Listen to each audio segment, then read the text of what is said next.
වර්තමානය වන විට ලොව ජනප්‍රියම ක්‍රීඩාවක් බවට ක්‍රිකට් ක්‍රීඩාව පත්ව තිබෙනවා. ඒ සමගම දිනෙන් දින දියුණු වන මේ ක්‍රීඩාව සඳහා ඇති ප්‍රේක්ෂක ආකර්ෂණය වැඩි වන අතරම ඒ සඳහා ලොව පුරා ක්‍රිකට් ක්‍රීඩාංගන ඉදිවෙමින් පවතිනවා. මේ ආකාරයට ඉදි වූ ක්‍රිකට් ක්‍රීඩාංගන සිය ගණනක් ලෝකය පුරා අද වන විට දැක ගන්න පුළුවන්. ඉතින් අද අපි මේ වීඩියෝ මගින් බලන්න යන්නේ කෝටි ගණන් මුදල් වියදම් කරමින් ඉදිකරපු ලොව විශාලතම ක්‍රිකට් ක්‍රීඩාංගන 10 ගැනයි. එහෙනම් රැඳිලා ඉන්න මේ වීඩියෝවෙත් අවසානය වන තෙක්.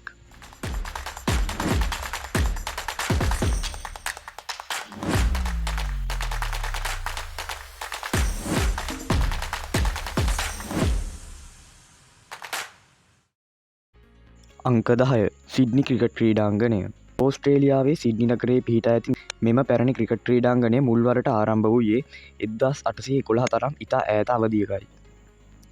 කාලෙන් කාලෙට විවිධ ප්‍රතිසංස්කරණයන්ට ලක් වූ මෙම ක්‍රීඩාංගණය අද වන විට ආසන 49,000කින් යුතු ඉතා අලංකාර ක්‍රීඩාංගණයක් බවට පත්ව තිබෙනවා.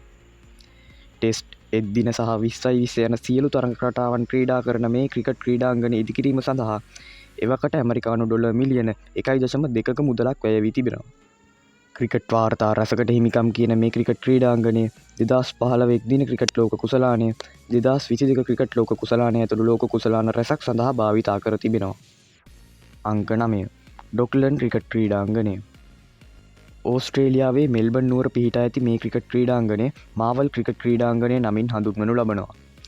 මෙහි ඇති සුවිශේෂීත්වය වන්නේ මේ ක්‍රීඩාංගණය ඉතා විශාල වහලයකින් ආවරණය කර තිබෙන ක්‍රීඩාංගණයක් වීමයි. අවශ්‍ය විට එම වහල ඉවත් කිරීමට පවා මේ ක්‍රීඩාංගණයට හැකියාව තිබෙනවා. ඇමරිකානු ඩොලර් මිලියන 420ක පමණ මුදලක් යොදා 2002 වසරේදී ඉදිකර ඇති මෙම ක්‍රීඩාංගණය ආසන 49,000කින් පමණ යුක්ත වනවා. නමුත් මේ ක්‍රීඩාංගණය සඳහා වියදම් කර ඇති මුදල අද වන විට ඇමරිකානු ඩොලර් මිලියන 900කට වැඩි බවයි වාර්තා වන්නේ.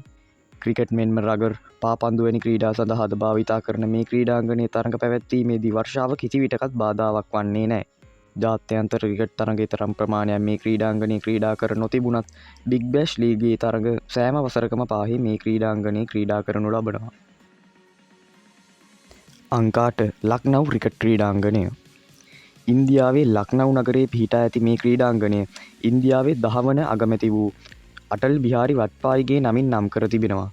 2017 වසරේදී ඉදිකිරීම අවසන් කළ මේ ක්‍රීඩාංගණයේ ආසන 50,000ක ධාරිතාවක් තිබෙනවා.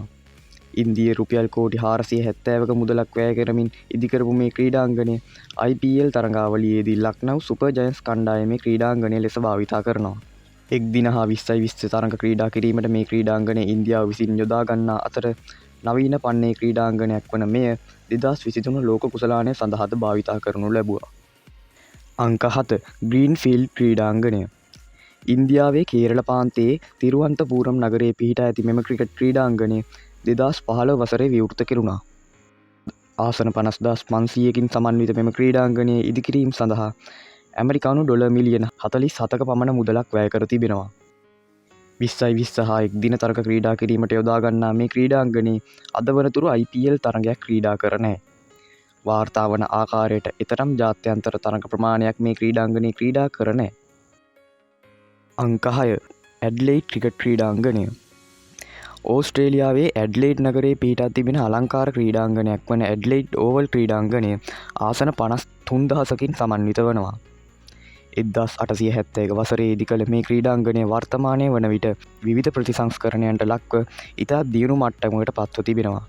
ක්‍රිකට්, ටෙනිස්, රගර්, පාපන්දු ඇතුළු ක්‍රීඩා රැසකට භාවිතා කරන මේ ක්‍රිකට් ක්‍රීඩාංගණය 20/20 එක්දින හා ටෙස්ට් යන ආකෘති තුනෙහිම තරඟ සඳහා යොදාගනු ලබනවා. 2015 2022 ඇතුළු ලෝක කුසලාන රැසකට භාවිතා කරන මේ ක්‍රීඩාංගණයේ ඇෂස් ටෙස්ට් තරඟාවලිය සහ බිග් බෑෂ් ලීගයේද ක්‍රීඩා කරනු ලබනවා. මේ ක්‍රීඩාංගණයේ ඉදිකිරීම හා ප්‍රතිසංස්කරණ කටයුතු සඳහා ඇමරිකානු ඩොලර් මිලියන 600කට වැඩි මුදලක් වැය වී තිබෙනවා. අංක 5 පර්ත් ක්‍රීඩාංගණය. ඕස්ට්‍රේලියාවේ පර්ත් නුවර පිහිටා ඇති තවත් අලංකාර ක්‍රීඩාංගණයක් වන ඔප්ටස් එවත් පර්ත් ක්‍රීඩාංගණය ආසන 61,000කින් සමන්විත වනවා. 2014 වසරේදී ඉදිකිරීම් කටයුතු ආරම්භ කළ මේ ක්‍රීඩාංගණය 2017 වසරේදී විවෘත කෙරුණා. 2022 ක්‍රිකට් ලෝක කුසලානය බිග් බෑෂ් ලීගයේ ක්‍රීඩා කිරීමට මෙන්ම ඇෂස් ටෙස්ට් තරඟාවලිය ක්‍රීඩා කිරීමටද මේ ක්‍රීඩාංගණය යොදාගනු ලැබුවා. මේ ක්‍රීඩාංගණය ඉදිකිරීම සඳහා ඕස්ට්‍රේලියානු රජය විසින් ඇමරිකානු ඩොලර් බිලියන 1.6ක අති දැවැන්ත මුදලක් වියදම් කර තිබෙනවා. ඒ මෙතෙක් ක්‍රිකට් ක්‍රීඩාංගනයක් ඉදිකිරීම සඳහා වියදම් කර ඇති වැඩිම මුදලයි. ටෙස්ට් එක් දින සහ 20 තරඟ ක්‍රීඩා කිරීමට මේ යොදා ගන්නා අතර රගර් පාපන්දු තරඟ සඳහාද මේ යොදා ගනු ලබනවා. මේ ක්‍රීඩාංගනය අනාගතයේදී ආසන 80,000ක් දක්වා ඉහළ නැංවීමට සැලසුම් කර ඇති අතර මෙහි තිබෙන සිත් ගන්නා සුළු වහලය LED විදුලි ආලෝක පද්ධතිය විශේෂයෙන්ම කැපී පෙනෙන අංග වනවා. අංක 4 රායිපූර් ක්‍රිකට් ක්‍රීඩාංගනය. ඉන්දියාවේ රායිපූර් නගරයේ පිහිටා ඇති මෙම ක්‍රීඩාංගනයේ 2008 වසරේදී ඉදිකිරීම් කටයුතු අවසන් කෙරුණා. 2009 වසරේ සිට ජාත්‍යන්තර ක්‍රිකට් තරඟ සඳහා යොදාගත් මේ ක්‍රීඩාංගනය 2016 වසර දක්වා දිල්ලි කැපිටල්ස් කණ්ඩායම විසින් භාවිතා කරනු ලැබුවා. ආසන 65,000කින් සමන්විත මේ ක්‍රීඩාංගනය තුළ අද වන තුරුම ක්‍රීඩා කර ඇත්තේ එක් 20 තරගයක් සහ එක් දින තරගයක් පමණයි. මේ ක්‍රීඩාංගනය ඉන්දියාවේ 3 වන විශාලතම ක්‍රිකට් ක්‍රීඩාංගනය වුවද වර්තමානයේ IPL තරඟ සඳහාවත් මෙම ක්‍රීඩාංගනය භාවිතා වන්නේ නැහැ. ජාතික මට්ටමට සීමා වී තිබෙන මෙම ක්‍රීඩාංගනය ඉදිකිරීම සඳහා ඉන්දිය රුපියල් කෝටි 145ක මුදලක් වැය වී තිබෙනවා. ක්‍රීඩාංගනය සතුව සාපේක්ෂව අඩු පහසුකම් පැවතීම හේතුවෙන් මෙම ක්‍රීඩාංගනය වර්තමානයේ තරම් භාවිත නොවන බවටයි වාර්තා වන්නේ. අංක 3 ඊඩන් ගාඩන් ක්‍රිකට් ක්‍රීඩාංගනය.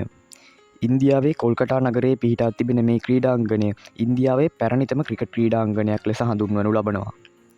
විවිධ ප්‍රතිසංස්කරණවලට ලක් වූ මෙම ක්‍රීඩාංගනය වර්තමානයේ ආසන 68,000කට අධික ප්‍රමාණයකින් සමන්විත වනවා. 1864 වසරේ විවෘත වූ මෙය 2010 වසරේදී නැවත වරක් නවීකරණය වුණා. IPL සඳහා යොදාගනු ලබන මෙම ක්‍රීඩාංගනය කොල්කටා නයිට් රයිඩර්ස් කණ්ඩායම විසින් භාවිතා කරනු ලබනවා. එක් දින 20 ටෙස්ට් තරඟ ක්‍රීඩා කිරීමට යොදාගන්නා මේ ක්‍රීඩාංගනය ආසියානු කුසලාන ලෝක කුසලාන හා IPL තරඟ සඳහා යොදාගනු ලබනවා. මෙම ක්‍රීඩාංගනය සඳහා ඇමරිකානු ඩොලර් මිලියන 100ක මුදලක් වැය කර තිබෙන අතර 1996 ක්‍රිකට් ලෝක කුසලානයේ සෙමි ෆයිනල් වටය ඉන්දියාව සහ ශ්‍රී ලංකාව අතර මෙම ක්‍රීඩාංගනයේදී පැවැත්වුණා. ඒ සඳහා 1,06,000ක පිරිසක් සහභාගී වී තිබෙනවා. එය වැඩිම පිරිසක් මේ ක්‍රීඩාංගනයට රැස් වූ අවස්ථාවයි. අංක 2 මෙල්බන් ක්‍රිකට් ක්‍රීඩාංගනය. MCG යන නමින් හඳුන්වනු ලබන ලෝක ප්‍රසිද්ධ මේ ක්‍රීඩාංගනය ඕස්ට්‍රේලියාවේ වික්ටෝරියා ප්‍රාන්තයේ මෙල්බන් නුවර පිහිටා තිබෙනවා. ලොව දෙවන විශාලතම ක්‍රිකට් ක්‍රීඩාංගනය වෙන මෙය ඕස්ට්‍රේලියාවේ ඇති විශාලතම ක්‍රිකට් ක්‍රීඩාංගනය බවට පත්ව තිබෙනවා. ලක්ෂයකට අධික ආසන සංඛ්‍යාවකින් යුත් මේ ක්‍රිකට් ක්‍රීඩාංගනය ඉදිකිරීම් කටයුතු 1853 වසරේ සිදු වූ අතර මෙය 1992 වසරේදී හා 2006 වසරේදී නවීකරණය වුණා. මේ සඳහා ඇමරිකානු ඩොලර් බිලියන 1ක දැවැන්ත මුදලක් වැය වූ අතර ලොව වැඩිම වියදමක් දැරූ ක්‍රීඩාංගන අතරින් මේ දෙවැනි වන්නේ පර්ත් ක්‍රීඩාංගනයට පමණයි.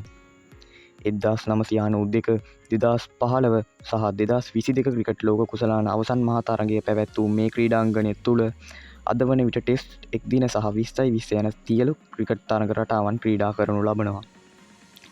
එමෙන්ම ඇෂස් තරගාවලිය සහ බිග් බෑෂ් තරගාවලියත් ක්‍රීඩා කරනු ලබනවා. එමෙන්ම මෙම ක්‍රීඩාංගනය 1956 දී ඔලිම්පික් තරග සඳහාද යොදාගනු ලැබුවා. එකවර රථවාහන 500ක් නැවැත්විය හැකි රථගාලකින් හා ආපන ශාලා සහ කෞතුකාකාරයකින්ද සමන්විත මෙම ක්‍රීඩාංගනය පාපන්දු රගර් වැනි ක්‍රීඩා සඳහාද යොදාගනු ලබනවා. අංක 1 නරේන්ද්‍ර මෝදි ක්‍රීඩාංගනය.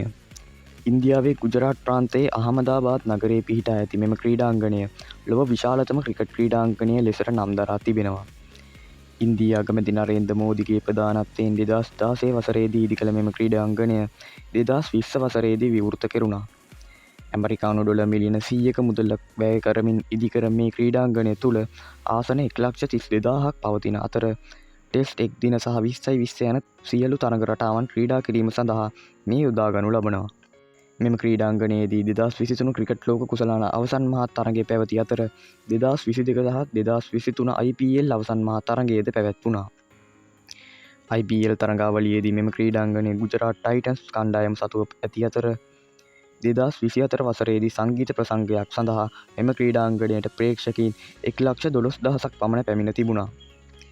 රටවාහන 13,000ක් නැවැත්විය හැකි දෙවැන්ත රථගාලකින් හා ආපන ශාලාවලින් සහ කෞතුකාගාරයකින් සමන්විත මෙය විවෘත කිරීම සඳහා ඇමරිකානු ජනපති ඩොනල්ඩ් ට්‍රම්ප් සහභාගී වුණා. අදටත් ලොව විශාලතම ක්‍රිකට් ක්‍රීඩාංගනයට හිමි වාර්තාව සතු වන්නේ මේ අහමදාබාද් ක්‍රීඩාංගනය සතුවයි. ඉතින් අපි අද මේ වීඩියෝවෙන් බැලුවේ එතෙක් මෙතෙක් තොර ලෝකයේ බිහි වී ඇති දෙවැන්තම ක්‍රිකට් ක්‍රීඩාංගන 10 ගැනයි. ඉතින් මේ වීඩියෝ එක හොඳයි කියලා හිතෙනවා නම් වීඩියෝට ලයික් එකක් දාන්න. මේ වගේ වීඩියෝස් දිගටම බලන්න channel එක subscribe කරලා තියාගන්න. එහෙනම් අදට ගිහින් එන්නම්. ඔයාලට සුබ දවසක්.